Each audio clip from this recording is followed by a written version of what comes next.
విజయవాడలో చిన్నారిపై జరిగిన యాసిడ్ దాడి ఘటనపై ఏబీవీపీ నాయకులు మండిపడ్డారు. పాఠశాలలోనే చిన్నారిపై యాసిడ్ దాడి జరిగినట్టు తమ విచారణలో తేలిందని ఏబీవీపీ రాష్ట్ర కార్యదర్శి యాగంటి గోపి తెలిపారు. బాధ్యులపై కఠిన చర్యలు తీసుకోవాలని డిమాండ్ చేశారు. ఉయ్యూరులో విద్యార్థుల మెడలో చెప్పుల దండ వేయడంపై కూడా విద్యాశాఖ స్పందించాలంటున్న ఏబీవీపీ నాయకులతో మా ప్రతినిధి Shyam Kumar face to face.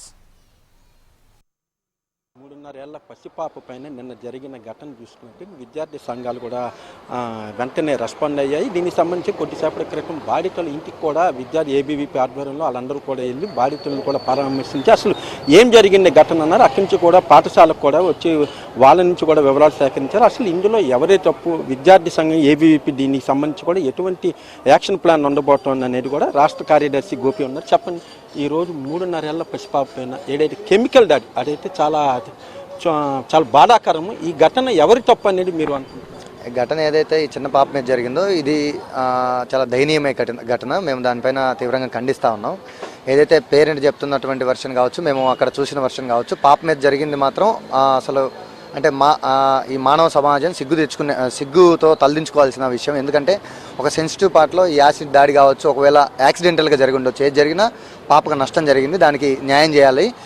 ఇటువంటి సంఘటనలు కానీ ఇన్ కేసు దాడి కానీ ఎక్కడ కూడా జరగకుండా విద్యాధికారులు ఎవరైతే ఉన్నారో ఎంఈఓ గారు కావచ్చు, డిఓ గారు కావచ్చు, వీరందరూ కూడా అన్ని చోట్ల కఠినమైన చర్యలు తీసుకోవాలి. ముందుగా క్యాంపస్లో ప్రతి చోట సీసీ కెమెరా అనేది ఏర్పాటు చేయాలి. ఈరోజు కేవలం లోపల కెమెరా లేకపోవడం, దానివల్ల మాత్రం ఏం జరిగింది అనేది ఎవరికి తెలియకపోతా ఉంది.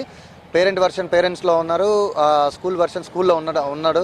మేము కూడా ఉన్నటువంటి కెమెరాలు అంత పరిశీలించడం జరిగింది. క్లియర్గా దీంట్లో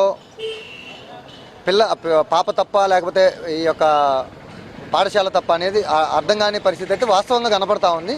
కానీ దీనిపైన లోతుగా విచారం జరగాల్సిన అవసరం ఎంతైనా ఉంది. ఈ విచారం చేసి దీనిపైన తక్షణమే చర్యలు తీసుకోవాలి.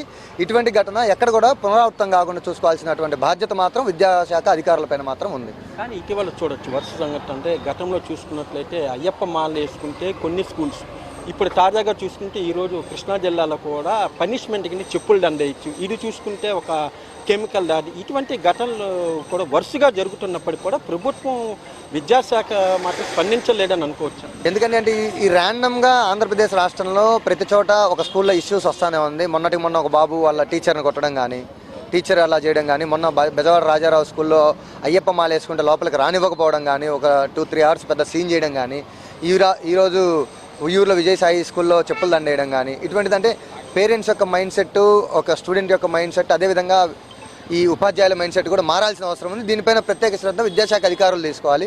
ఇటువంటి ఈ యొక్క సంఘటనలు పునరావృతం అవుతూ ఉన్నాయంటే విద్యాశాఖ ఖచ్చితంగా దీంట్లో ఫెయిల్యూర్ అయింది. దీనిపైన ఇప్పటికైనా ప్రత్యేక శ్రద్ధ పెట్టి ఇటువంటి సంఘటనలు జరగకుండా చూసుకోవాల్సిన అవసరం ఎంతైనా విద్యాశాఖ మంత్రి గారు లేకపోతే అధికారులపైన ఉందనేది స్పష్టంగా అర్థమవుతా ఉంది.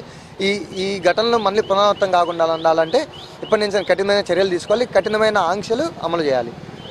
అంటే మొత్తం మీద చూసుకుని రాష్ట్ర వ్యాప్తంగా కూడా ప్రతిరోజు కూడా ఎక్కడో ఒక చోట ఇటువంటి ఘటనలు జరగడం చాలా బాధాకరం. దీనికి సంబంధించి కూడా విద్యాశాఖ మాత్రం కొన్ని కఠినమైన నిర్ణయాలు తీసుకోవాలి. ఇటు మేనేజ్మెంట్ పరంగా కానీ, ఇటు తల్లిదండ్రుల్లో కూడా కొంతవరకు కూడా మార్పు రావాలి. విద్యార్థులకు సంబంధించి కూడా ఏదైనప్పటికీ కూడా ఏబీవీపీ తరఫున ఇటువంటి ఘటనల దాని మీద మాత్రం తక్షణమే మేము రెస్పాండ్ అయ్యి విద్యార్థులకు సమస్యల పట్ల మాత్రం తాము ఎప్పుడూ కూడా నిరంతరం మేము అందుబాటులోనే ఉండి వాళ్ళ సమస్యల పరిష్కారానికి ఏబీవీపీ కృషి చేస్తున్నట్టు కూడా వాళ్ళు అంటున్నారు. కెమెరా పర్సన్ తేజతో శ్యామ్, హెచ్ఎం టీవీ.